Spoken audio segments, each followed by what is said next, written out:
Buenas tardes, estamos en un nuevo ciclo de charlas con la agencia universitaria. En este caso tenemos el placer de contar con la presencia de Carlos Córdoba. Carlos es psicopedagogo, es profesor de enseñanza técnica, además es coach ontológico, es diplomado en gestión de las emociones, especialista en la aula invertida, también especialista en resolución de conflictos. Para nosotros es un placer que Carlos haya aceptado hoy la invitación que le hicimos desde la agencia universitaria de la Municipalidad de Posadas. Y un poco para charlar, Carlos, ¿Qué nosotros tal? ¿Cómo habíamos, estás? bueno, bienvenido Carlos. Habíamos colocado como temática una introducción a la educación emocional y a la Ujú. gestión de las emociones. Yo entiendo que estás trabajando en el gabinete del GPI, digamos, del Consejo General de Educación, también entre otras cuestiones con temáticas ligadas a educación emocional. Y bueno, a partir de eso quiero que me cuentes un Sí. poco sobre eso y a partir de ahí podemos ir charlando sobre algunos temas de educación emocional que es sumamente interesante para esta época. Me agregaste un título, el de psicopedagogo, pero no importa.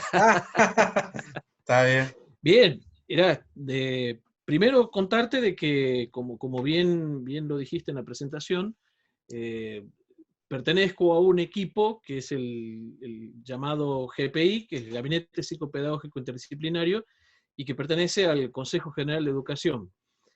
Lleva aproximadamente 15 años de antigüedad el equipo y el gabinete y está específicamente dedicado a trabajar en el apoyo, digamos, en el trabajo con el docente. Trabajo, digamos, apoyo, asesoramiento y seguimiento de la problemática con el docente primeramente y después en algún sentido con los alumnos. Y desde ahí, desde nuestro trabajo.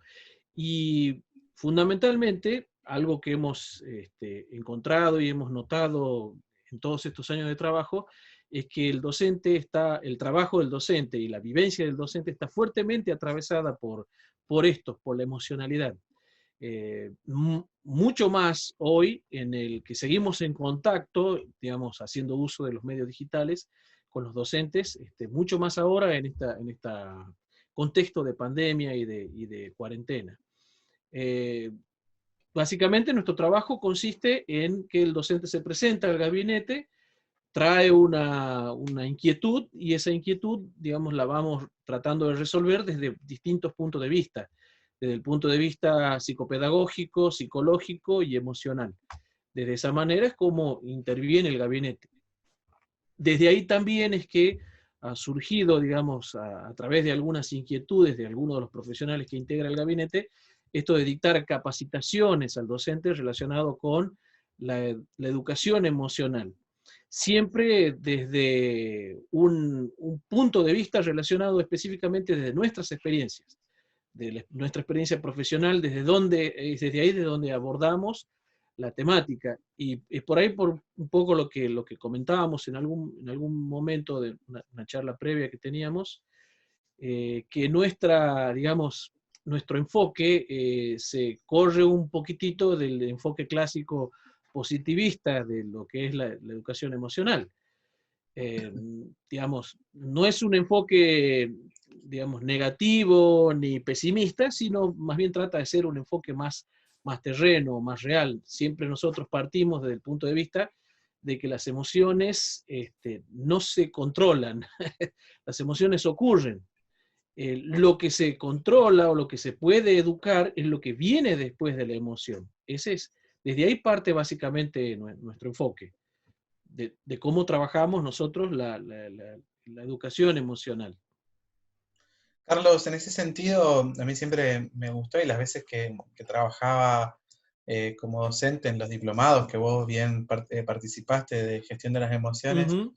eh, hay una idea siempre de Darwin que lo rescato de un libro de Rafael Vizquerra, que él dice que no es la especie más fuerte la que sobrevive ni la más inteligente, sino la que mejor se adapta a los cambios. En este sentido, estamos Sí. atravesando un momento en el cual nos estamos queriendo adaptar a una nueva configuración, un nuevo modo de ser en el mundo, diría Heidegger, pero la consulta más que nada en este sentido, en términos emocionales. estos cambios hoy en día? ¿Cómo afectan la tarea diaria del docente y sobre todo pensando en nuestros queridos alumnos? Y afecta bastante, bastante, y de maneras muy profundas a las que todavía no hemos podido acceder, no hemos podido avisorar. Eso lo vamos a ir observando a lo largo del tiempo, a medida que vayan pasando los días. Pero en estos, en este mes y medio aproximadamente, ya que llevamos de cuarentena, nosotros hemos seguido en contacto con los docentes y lo que hemos ido viendo es un aumento gradual de emociones relacionadas con la ansiedad, emociones relacionadas con el miedo, con la confusión, y es esto lo que va a calar y lo que está calando hondo en la vida emocional del docente. Tal como vos lo referiste, Darwin en su momento dijo que las especies que sobreviven son las que se adaptan. Bueno, esta es una prueba tremenda para nosotros como humanidad y como especie, a ver cómo nos adaptamos a esta nueva realidad, porque no solamente hay que tener en cuenta que lo que se ha modificado es la realidad inmediata, sino lo que se va a modificar la realidad en lo sucesivo. Porque si hay algo de lo que debemos estar conscientes es que esto no va a volver a ser igual.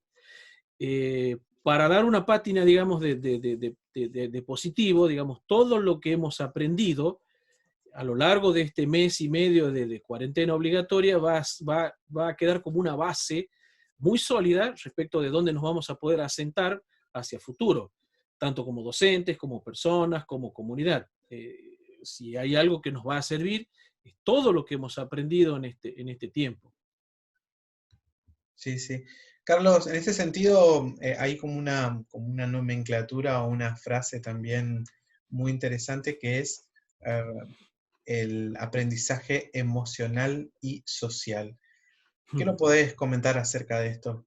¿Y cuál sería para vos los pilares fundamentales de la educación emocional que tendríamos que tener en cuenta con fines netamente pedagógicos a la hora de encarar un trabajo educativo con respecto a nuestros alumnos?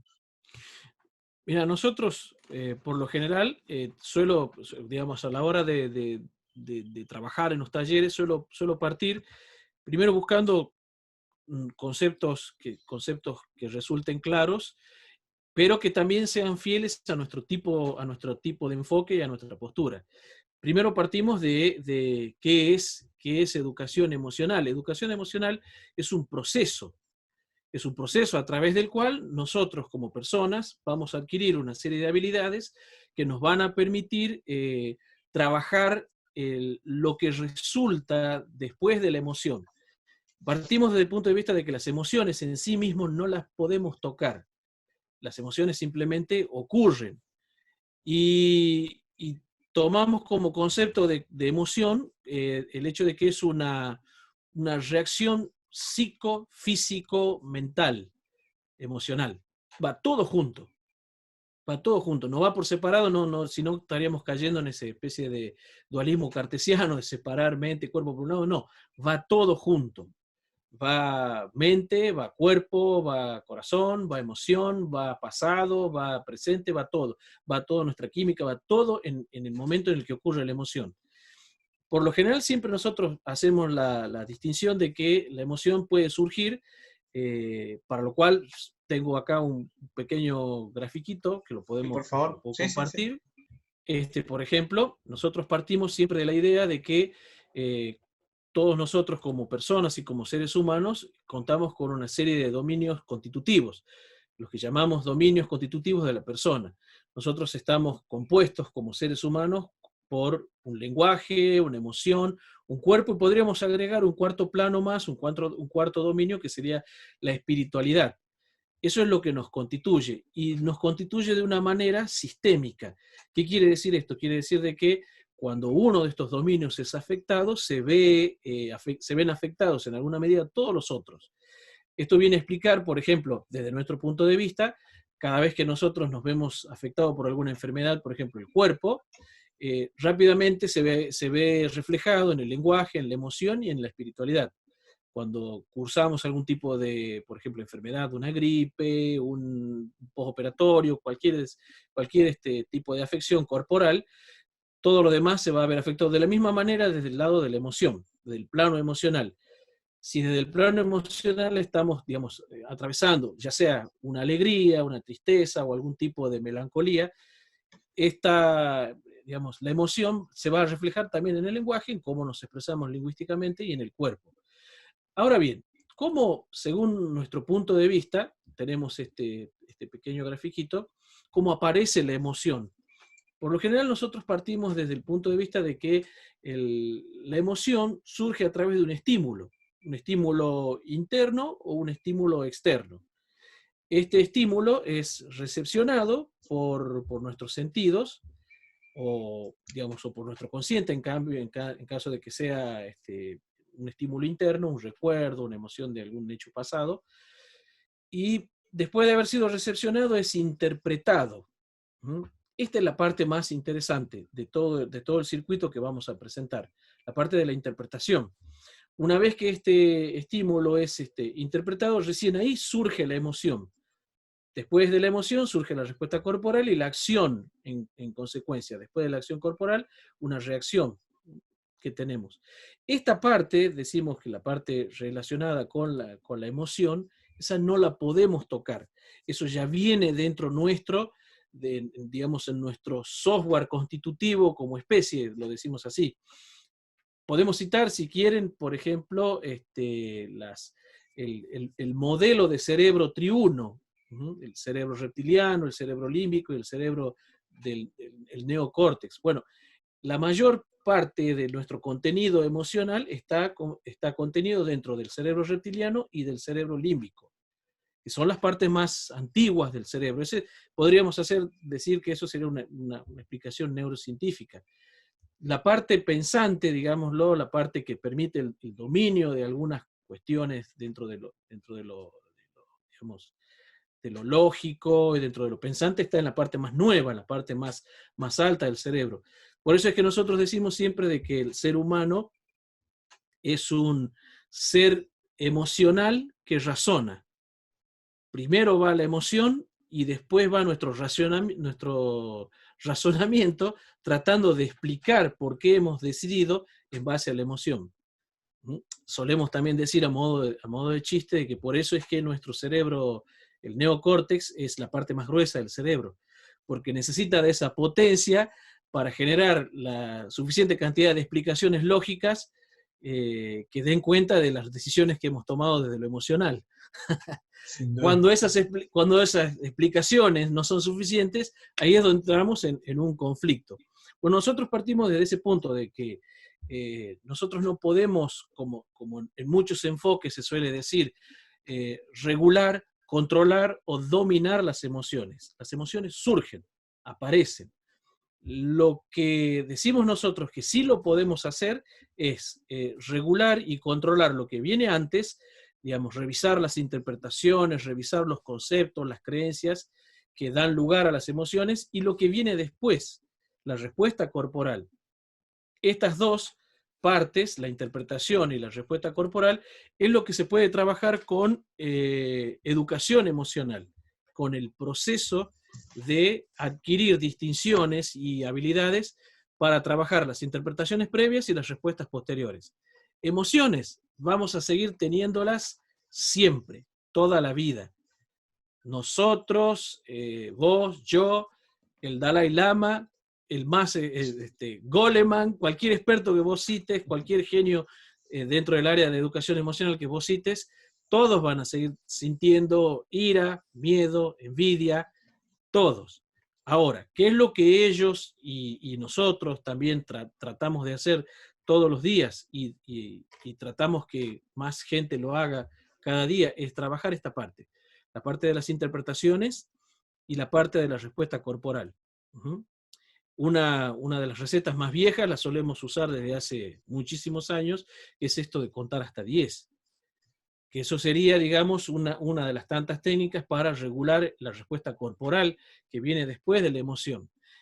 Y lo que solemos hacer antes es empezar a pensar que esto es, digamos, el trabajo con respecto a las interpretaciones.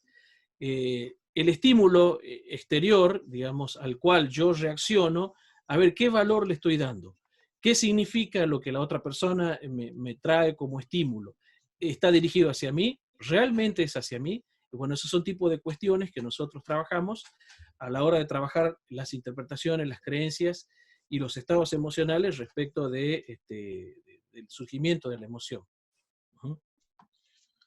Perfecto. Sí, Algo, sí. por ejemplo, esto que nosotros decíamos como concepto de emoción, es, por ejemplo, que es básicamente nosotros tomamos que es una reacción psico-neurocognitiva corporal, va todo. Y cuando hablamos de emoción, en concreto, digamos, emociones específicas como la ira, el miedo, la alegría, la tristeza, alegría, tristeza, ira, sorpresa, miedo, asco, que son algunas de las emociones básicas, básicamente estamos hablando de un extremo del espectro. O sea, estamos hablando de una emoción sola. Por lo general, cuando nosotros hablamos de una emoción sola, estamos haciendo referencia en aquellos casos en los que hemos sido abordados o hemos sufrido un rapto emocional. Porque por lo general, el 90% del día nosotros no transitamos a través de una emoción sola, sino a través de un complejo emocional. Este es también otro concepto muy, muy interesante que solemos trabajar. A lo largo del día, digamos, prácticamente en el 80, en el 90% de las horas que involucran nuestro día, excepto en las que estamos durmiendo, nosotros estamos atravesados por digamos, una mezcla, por decirlo, alquímica, emocional. Por ejemplo, yo no estoy alegre todo el tiempo, sino que estoy, digamos, un 60% alegre, un 30% expectante y un 10% ansioso, por ejemplo. Entonces, ahí voy yendo. O, por ejemplo, cuando estoy en algún estado, digamos, pensativo, estoy un 60% melancólico, un 10% con miedo, un 20% con algún otro tipo de emoción dando vuelta. O sea, no transitamos una emoción sola, salvo cuando estamos raptados emocionalmente. Esa es una concepción que nosotros trabajamos. Y da a nuestro punto de vista una visión holista, por decirlo de alguna manera, en el sentido de que a la hora de trabajar ese 90% de emoción, tenemos que hacer un trabajo interno para identificar a ver cuál es la emoción que lidera ese momento, cuál es la emoción que está en mayor grado. Y esa es la forma en la que por ahí podemos ir trabajándola. Carlos, te pregunto, Sí. algunos beneficios, digamos, que a partir de lo que vos bien exponías recién, algunos beneficios de poder comprender este ciclo del cual bien graficabas, ¿cuáles son los beneficios que eso tiene en el ámbito educativo y sobre todo en el aprendizaje? Primero, el primer beneficio que nosotros notamos y en el cual nosotros también fundamentamos nuestro trabajo de desenfoque es que nos hace más humanos, en el sentido de que está la posibilidad de que en algún momento seamos raptados por algún tipo de emoción. O sea, no queda fuera de foco el hecho de que en algún momento nos volvamos a enojar, en algún momento nos volvamos a poner tristes. Eso se aleja, digamos, nos aleja un poco de esta visión un poco positivista, de decir, bueno, digamos, esto de buscar siempre aquellas emociones con mejor prensa. Hay que estar alegres, digamos, no hay que estar tristes. No, eso es una mentira. Es una mentira porque todas las funciones, tal como vos lo dijiste respecto de lo que decía Charles Darwin, todas las emociones cumplen un rol evolutivo, un rol adaptativo. Sí, sí. Bueno, Y está bueno, sí, en ese sentido te hago un paréntesis. Ahí como nosotros sí, escuchábamos ya hace justamente un año que tuvimos nuestro segundo Congreso Argentino de Educación Emocional en Instituto Montoya, sí, que fue el día 4 de mayo del año pasado, que vino el doctor Rafael Vizquerra. Y en ese contexto recuerdo muy bien la ponencia, la autora Silvia Baeza, y ella había hablado del el excesivo optimismo en el cual muchas líneas se caen, digamos, ¿no?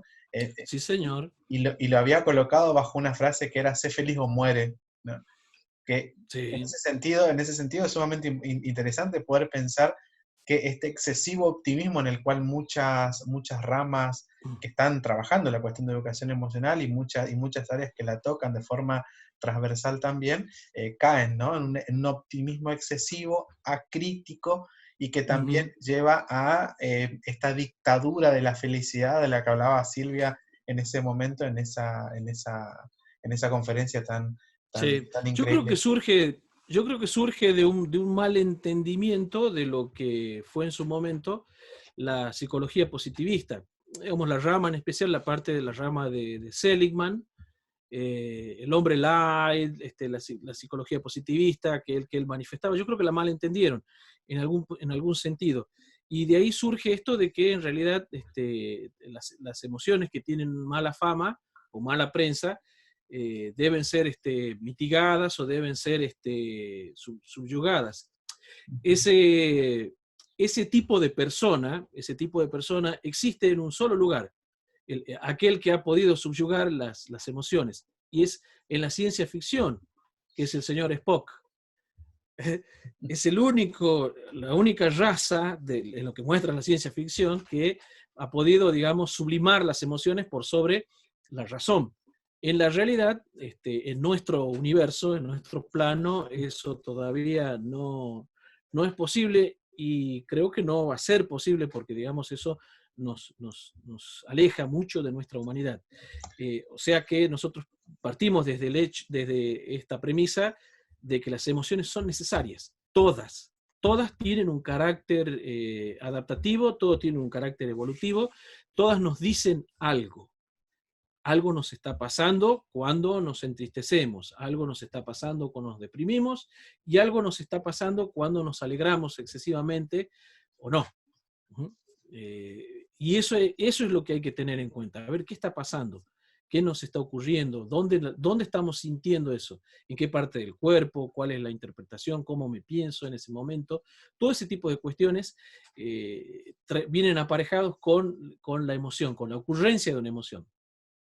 Carlos, hay mucha evidencia empírica al respecto, sobre todo en los últimos años, de que ciertos programas de educación emocional disminuyen la ansiedad, disminuyen el estrés social, disminuyen ciertos síntomas depresivos, disminuye también cierta intentos de suicidio en muchos lugares, sobre todo en estudios que se habían hecho también acá en Argentina. Y sobre todo también aumenta, así como disminuyen esos índices, aumenta también comportamiento social, aumenta la empatía, aumenta cierta percepción positiva respecto de los profesores y sobre todo el rendimiento académico. ¿Qué nos puedes decir también un poco más sobre estas cosas que puede aumentar un proceso educativo sistemático, riguroso y rígido y también científicamente validado si lo aplicamos de manera correcta en una institución escolar? ¿Qué otras cosas más podemos vislumbrar? Y vislumbramos una mejora en las relaciones humanas, vislumbramos una mejora ostensible, digamos, en cómo el docente persona ve su propia vocación, en cómo el docente persona ve al otro alumno, ve al otro compañero, ve al otro directivo. Eh, eh, Cambia radicalmente, digamos, cómo encara las situaciones del día a día. Nosotros partimos también desde la premisa de que el docente es un punto de inflexión dentro de lo que es la vida escolar, porque en él no solamente están asentadas, digamos, las responsabilidades de todas las tareas que tienen que ver con su profesión, sino también están asentadas las responsabilidades de contención del grupo de alumnos, la propia contención, y eso, digamos, es en gran medida algo que hay que tenerlo muy en cuenta. Eh, Así como también digamos, un efecto multiplicador respecto de la vida dentro de la vida social dentro de la institución. O sea, una metáfora o una imagen que puede servir, digamos, a cómo trabaja la educación emocional es la de arrojar una piedra en un estanque. se van haciendo como desde lo más pequeño hacia lo más grande, ondas expansivas que van abarcando cada vez más espacio. Tiene un efecto multiplicador muy, muy interesante, muy importante. Y es en buena medida, digamos, esto de que hayamos entrado en conciencia de la importancia que tiene la educación emocional dentro del ámbito educativo. También tiene que ver con cómo transmite este estado emocional, este nuevo estado emocional al alumno. Ahí es donde está la parte multiplicadora más importante. Las emociones se transmiten, digamos, por contacto directo, son contagiosas. Entonces, un docente que siente gusto al enseñar, al ir a su trabajo, el desenvolver su profesión, su vocación dentro del aula, el alumno lo percibe, lo ve. Y eso ayuda, digamos, a que el alumno le sea más agradable, le guste estar en el aula, le guste compartir, y eso se va a multiplicar en un mejor aprendizaje. Es todo un efecto en cadena. Sin ir más lejos, cualquiera que quiera comprobar todos estos efectos, que haga memoria y piense de qué docente guarda mejor recuerdo. Tanto del que nos ha dado mucho gusto estar en su clase, como del que no. Ahora, de aquel docente que yo recuerdo que no me agradaba estar en su clase, no voy a recordar nada generalmente de lo que él me dio como contenido, o digamos, contenido educativo. Sí me voy a acordar de sus actitudes, de sus formas. Sí. Ahora, en cambio del docente que sí yo recuerdo con agrado, de ese sí me voy a acordar no solamente de sus buenas actitudes, sino también de lo que él me enseñaba. Y muchas veces, si hacemos un poquito de introspección, nos vamos a dar cuenta de que es aquel que nos ha marcado en nuestra actual profesión. Sin duda. En ese sentido, recuerdo, a propósito de lo que decís, una frase que siempre Elsa Punset repite, que en realidad es de Amaya Angelou, que dice, no importa, la gente olvida, ella dice, la gente olvida lo que dijiste, la gente olvida muchas veces lo que hiciste, pero nunca olvida cómo la hiciste sentir. Exactamente. Exactamente. Carlos, y esto, sí. Sí. No. Y esto, Sí. esto no solamente tiene que ver con una vida profesional, sino con la vida diaria, todo el tiempo. Sin duda. De hecho, es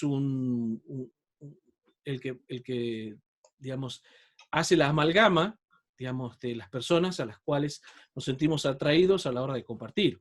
Sí. Entonces, Carlos, sí.